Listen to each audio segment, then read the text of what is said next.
আমার মেয়ের জামাই গান করছে, কিছু আলোচনা রাখছে অত্যন্ত সুন্দরভাবে।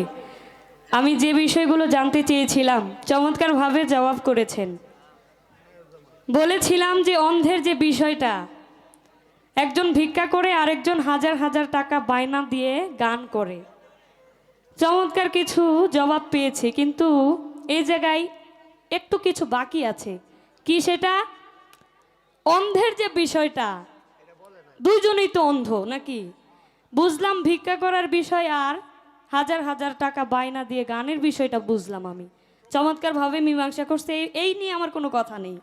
কথাটা হচ্ছে অন্ধ তো দুইজনেই, এটা আবার কোন কর্মফল? এটা কি আপনার কোনো কর্মফলের জন্য আপনি অন্ধ, নাকি এখানে কারো হাত রয়েছে, নাকি এটা আমার আল্লাহর ইচ্ছা? এতটুকু আমি আবার জানতে চাইব। আগের যে বিষয়টা ছিল সুন্দরভাবে জবাব করে গেছেন। একটি কথা শুনেছি, মানুষকে আল্লাহ সৃষ্টি করেছেন তার ইবাদত করার জন্য, এবং এই পৃথিবীর বুকে যা কিছু রয়েছে সকল কিছু মানুষের জন্য। এইখানে আমার একটু বোঝার বিষয়, মানুষকে যদি শুধু ইবাদতের জন্যই সৃষ্টি করত, তাহলে তো আল্লাহর অগণিত ফেরেশতাগণ ছিল, ইবাদত তো তারাই করতে পারত। এখানে তো মানুষ সৃজন করে এই পৃথিবীর বুকে এত কিছু করার তো কোনো দরকার ছিল না। ইবাদতে যদি শুধু করতে হইতো তাহলে তো ফেরেশতারা ছিল, হাজার হাজার ফেরেশতা দিন রাত 24 ঘন্টা আল্লাহর ইবাদত করতে পারত।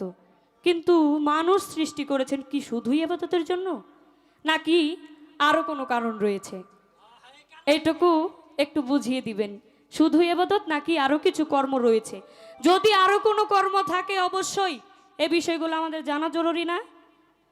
আমরা যেন এই বিষয়গুলো জানতে পারি এবং ওই কর্মগুলো যেন আমরা করতে পারি। চমৎকার একটি গান শুনেছি। কি গান? মরলে মরলে না তোরা ভাবেরই মরা।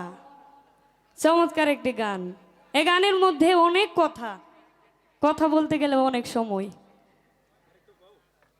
তো গানের মধ্যে যে চরণের কিছু কথা, কিছু আলোচনা পেয়েছি, যে চরণে ভক্তি দিলে মুক্তি পাওয়া যায়।